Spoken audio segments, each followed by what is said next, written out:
गरम गरम मोमोज आहेत, अगदी छान झालेत.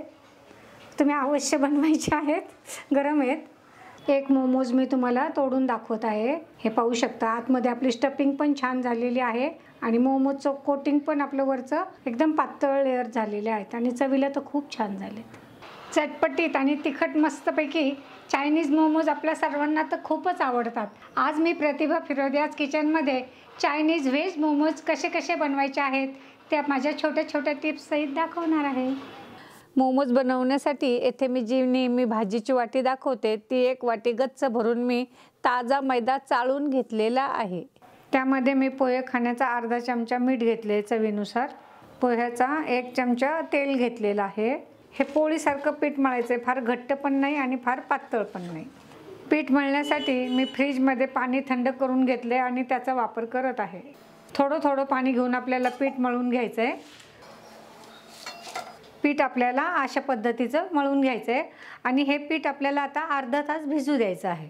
मोमोजसाठी महत्त्वाचे 2 पदार्थ म्हणजे कोबी आणि गाजर तुम्हाला हवा आहे आणि त्यासोबत हिरवी मिरची हवी आहे. पण जर तुम्हाला त्याची अजून थोडीशी चव वाढवायची असेल तर अगदी थोडीशी आपल्याला सिमला मिर्च घ्यायची आहे, थोडीशी कांद्याची पात घ्यायची आहे आणि अगदी थोडेसे बीन्स बारीक चिरून घ्यायचे, म्हणजे त्या मोमोजची चव छान होते. आणि जर हे तुमच्याकडे नसेल तर फक्त ह्या 2 पदार्थांमध्येच तुम्ही मोमोज करू शकता.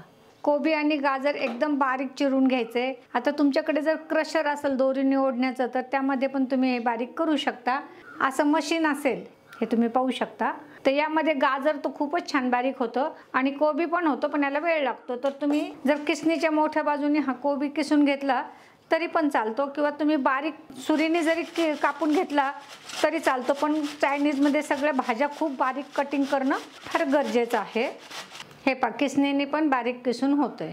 जरी तुमचं थोडं स्टफिंग जास्त झालं तरी चालेल, पण कमी झाल्यावर मग परत फजिती होते. राहिलेल्या स्टफिंगचा तुम्ही पराठा वगैरे करू शकता.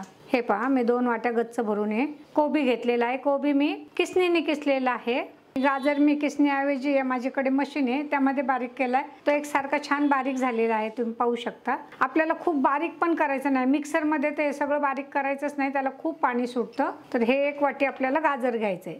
हे 2 ते 3 बीन्स मी एकदम पातळ आपल्याला एकदम पातळ चिरायच्यात. एकदम बारीक चिरलेले बीन्स मी 2 चमचा पोहाचे घेत आहे. स्वच्छ धुतलेली बारीक चिरलेली कांद्याची पात घ्यायची आहे. यापेक्षा जास्त घेऊ नका, याची थोडीशी मस्त टेस्ट लागली पाहिजे. 2 चमचे मी कांद्याची पात घेतलेली आहे. 1 पोहाचा चमचा मी मीठ घेत आहे. तुमचं मीठ किती खारट आहे त्याच्यावर तुम्ही थोडं कमी जास्त करू शकता. हा माझा खूप मोठा पण नाही आहे आणि खूप छोटा पण चमचा नाही आहे. मीठ व्यवस्थित मिक्स करून झाले. आता हे 10 मिनिट आपल्याला असंच ठेवायचं आहे. चायनीज पदार्थांना लसूण आणि आल्याचा स्वाद जास्त असतो, म्हणून मी इथे 7-8 पाकळ्या लसूण घेतलेला आहे आणि 2 इंच आलं सोलून घेतलेलं आहे. तुमच्याकडे क्रशर नसेल किंवा किसणी वगैरे नसेल तर तुम्ही ह्या पद्धतीने सुद्धा याला अगदी बारीक कट करून घ्यायचं आहे. हे आल्याचे असे तिरके काप करून घेतलं आणि मग असे जर तुम्ही त्याचं हे केलं तर तुम्हाला बारीक कटिंग करता येतं. उभे आडवे पकडून हे तुम्हाला असे बारीक मस्तपैकी आल्याचे काप पण करता येतात. लसूण तुम्ही सुरीने पण बारीक करू शकता आणि माझ्याकडे क्रशर मशीन आहे म्हणून मी यामध्ये पण लसूण बारीक करून घेत आहे. 15 ते 20 मिनिट झालेले आहे. आता या बॅटरला पाणी सुटलेलं आहे. आता तुमच्याकडे जर असा मलमलचा कपडा असेल तर तुम्ही मलमलचा कपडा घ्या किंवा सुती एखादा स्वच्छ कपडा घेतला तरी चालेल. दुहेरी मलमलचा कपडा घेतलेला आहे आणि आता हे सगळं बॅटर आपल्याला यामध्ये घ्यायचं आहे. आता तुम्हाला हवं तर तुम्ही हाताने पण पाणी पिळून काढू शकता, पण हाताने फार वेळ लागतो आणि व्यवस्थित पाणी निघत नाहीये, म्हणून शक्यतो असं कपड्यामध्येच तुम्ही पाणी पिळून घ्या. हे पहा, एवढं पाणी निघालेलं आहे. हे पाणी आपल्याला फेकून द्यायचं नाही, हे पौष्टिक पाणी. याचं तुम्ही लगेच टोमॅटो सूप बनवा किंवा तुम्ही स्वीट कॉर्नचं सूप बनवा किंवा कोणत्याही प्रकारचं तुम्हाला चायनीज सूप बनवायचं असेल तर ते पण बनवू शकता. आणि नाहीच तर तुम्ही यामध्ये पीठ पण मळू शकता. पण माझ्या मते तुम्ही सूप बनवलं मस्तपैकी गरम गरम लगेचच तर ते पण खूप छान होतं. अगदी थोडी ही सिमला मिरची मी उभी आडवी कापून बारीक काप करून घेत आहे. हिरवी मिरची खूप तिखट आहे म्हणून मी यामध्ये थोडीशीच हिरवी मिरची घेणार आहे. तुमच्या आवडीनुसार तुम्ही कशी कमी जास्त तिखट घेऊ शकता, पण तुम्ही कमी तिखटची मिरची असली तर 1 मिरची घेऊ शकता. एकदम बारीक काप करायचे. लहान मुलं खात असतात, त्यांना खूप असं तिखट एकदम घास आला नाही पाहिजे. मध्यम आकाराचा कांदा मी एकदम बारीक चिरून घेतलेला आहे. लसूण, कांदा, हिरवी मिरची, थोडा शिमला मिर्च आणि आलं हे सगळं आपल्याला आता यामध्ये मिक्स करायचं आहे. कांदा मला सुरुवातीलाच यामध्ये मिक्स करायचा होता पण माझ्याकडनं राहून गेला, तर तुम्ही सुरुवातीलाच मिक्स केला तर म्हणजे त्यातलं पाणी व्यवस्थित निघतं. कांदा मिक्स करून घेतला. आता यावेळेस जर तुम्हाला असं वाटतं की आपलं स्टफिंग फार ओलसर आहे तर तुम्ही असं हाताने दाबून सुद्धा त्याचं थोडं पाणी काढू शकता, पण माझ्या मतेला आता हे पाणी काढायची गरज नाही आहे. हे पहा, असं एवढं तरी आपल्याला थोडंसं ओलसरपणा त्याच्यामध्ये हवा आहे. कांदा टाकल्यामुळे थोडंसं पाणी त्याला सुटलं आहे परत, म्हणून मी थोडं काढून घेते. तुमचं हे सारण व्यवस्थित होणं खूप महत्त्वाचं आहे. जर ओलसर जास्त झालं तर मोमोज फुटून जातात आणि फारच कोरडे झाले तर ते खायला चांगले लागत नाहीत. अर्धा चमचा मी बारीक केलेली मिरी पावडर यामध्ये घेत आहे. माझ्याकडे शेजवान व्हेजिटेरियन चटणी आहे, तर ही पण आपल्याला थोडीशी चवीला टाकायची आहे, फार नाही. चटणी फार तिखट असते. हे पहा, अगदी अर्धा चमचाच मी शेजवान चटणी घेतलेली आहे. आणि आपल्याला डार्क सोया सॉस 1 चमचा घ्यायचा आहे. अर्धा ते 1 चमचा तुम्ही घेऊ शकता. हे पहा, हे टाकल्यामुळे आपल्या मोमोजला चव छान येते. सुरुवातीला आपण मीठ टाकलेलं होतं त्याच्यामुळे मी आता अगदी थोडासा पाव चमचा मीठ घेत आहे. चायनीजसाठी लागणारा ग्रीन चिली सॉस माझ्याकडे आहे. तुम्हाला एकदम असा चटपटीत तिखट जर हे मोमोज बनवायचे असेल तर हे थोडंसं टाकायचं आहे आपल्याला. तिखट असतो हा सॉस फार, कारण ऑलरेडी आपण हिरवी मिरची आणि शिमला मिर्च घेतलेली आहे. थोडा चटपटीतपणा येण्यासाठी हे पहा, अगदी मी अर्धा चमचाच हे सॉस घेतलेला आहे. ग्रीन चिली सॉस, शेजवान चटणी आणि हा डार्क सोया सॉस टाकल्यामुळे आपल्या ह्या मोमोजला एक चायनीज मस्तपैकी टेस्ट येते. आता या बॅटरमध्ये कोथिंबीर मी स्वच्छ धुवून कोरडी करून घेतलेली आहे आणि बारीक चिरून यामध्ये आपल्याला मिक्स करायचे आहे. मिश्रण व्यवस्थित मिक्स करून झाली आहे. मी चव पाहिली आहे. मिश्रण मग अगदी छान चटपटीत झालेलं आहे. मीठ वगैरे व्यवस्थित आहे. आपलं मोमोजचं मिश्रण तयार आहे. पीठ पण चांगलं मळून झालेलं आहे. तुम्ही पाहू शकता मी असं मळून घेतले त्याला. आणि जर गरज पडेल तर आपल्याला थोडासा मैदा एका ताटलीमध्ये घ्यायचा आहे. इकडे मी गॅसवर पाणी गरम करायला ठेवले. यामध्ये आपल्याला मोमोज उकडून घ्यायचे. आता तुमच्याकडे असं नसेल तर तुमच्याकडे अशी स्टीलची चाळणी असेल आणि कढई असेल तर यावर असं चाळणी ठेवून याला तेल लावून यामध्ये पण तुम्ही मोमोज उकडून घेऊ शकता. अशा छोट्या आकाराचे आपल्याला गोळे तयार करून घ्यायचे आहेत. मोमोज थोडे मध्यम आकाराचेच असतात. तुम्हाला हवं असेल तर तुम्ही थोडेसे मोठे मोठे मोमोज बनवू शकता. आता हा मी एवढा उंडा घेतलेला आहे. थोडासा मैद्याचा हात लावून घेतला म्हणजे लाटायला सोपं जातं. आणि आपल्याला ही पुरी पातळ लाटायची, खूप जाड ठेवायची नाही आहे आणि इतकी पण पातळ करायची नाही की आपले मोमोज फुटून जातील. आणि शक्यतो कडेला पातळ बनवायची पुरी आपल्याला ही. अशा पद्धतीने आपल्याला पोळी तयार करून घ्यायची आहे. आता 1 चमचा स्टफिंग आपल्याला यावर ठेवायचं आहे. असं गोळा करून घ्यायचा आहे. आणि आता आपल्याला ह्या प्लेट्स करायच्या आहेत. हे पहा, असं प्लेट्स करायच्या. त्या 1 प्लेट केली, पुढे दुसरी प्लेट केली. अशा प्लेट करत करत पुढे जायचं. बॅटर थोडंसं आतमध्ये दाबत जायचं आणि मग हा भाग असा घेऊन असं समोर आपल्याला चिकटून घ्यायचा आहे व्यवस्थित. हे पहा, ह्या अशा पद्धतीने आपल्याला हा मोमोज चिकटून घ्यायचा आहे. इकडनं प्लेट घातल्यात आणि इकडनं मी प्लेन चिकटवलेलं आहे. लाटताना आपल्याला शांत मनाने पातळसर पोळी लाटून घ्यायची आहे.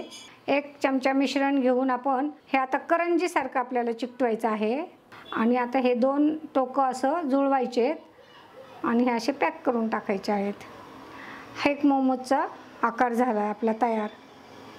अशा किनारी दाबून आपण जसं करंजाला डिझाईन करतो, मुरड घालतो, तसं मी याला मुरड घातली आणि हे 2 टोकं जुळवून घेतलीत. एक पातळ पोळी मी लाटून घेतली आहे. साधारण 1 ते 1.25 चमचा आपल्याला याच्यात मिश्रण भरायचं आहे. आणि जसे आपण मोदकला प्लेट घेतो तसा हे अंगठ्याने आतमध्ये मिश्रण दाबत जायचं. हे पहा, इकडच्या पण प्लेट गोळा करायच्यात, इकडच्या पण करायच्यात आणि हे मिश्रण असं आतमध्ये दाबत जायचं म्हणजे मिश्रण बाहेर निघत नाही. आणि तुम्हाला जर वाटलं चुकून की आपल्या हाताने जास्त मिश्रण झाले तर तुम्ही चमच्याने थोडंसं काढू शकता. आता तुम्ही असा मोदकचा आकार पण मोमोजला देऊ शकता. आणि हे पहा, असं हे गोल गोल फिरवत जर तुम्ही केलं मोमोज तयार तर असं थोडं हळूहळू पीठ देऊन वरती अगदी थोडंसं पीठ हलक्या हाताने काढून घ्यायचं. मोमोज फुटला नाही पाहिजे आपला. हे पहा, आणि असं तोंड परत लॉक करून घ्यायचं. आपले सर्व 20 मोमोज तयार झालेत. म्हणजे जे आपण मिश्रण केलं होतं त्यामध्ये 20 मोमोज झालेत. मी दोन्ही गॅसवर पाणी उकळायला ठेवलेलं आहे. मोमोज उकडण्यासाठी मी इथे ऑडीचा इकोबेक नॉनस्टिक पेपर वापरणार आहेत. यामध्ये छोट्या मोठ्या साईज येतात आणि तुम्ही यामध्ये छानपैकी मोमोज उकडू शकता. इकोबेकचा पेपर मी यावर जाळीवर ठेवलेला आहे. थोडं अंतर ठेवा म्हणजे आपले मोमोज छान वाफवले जातात.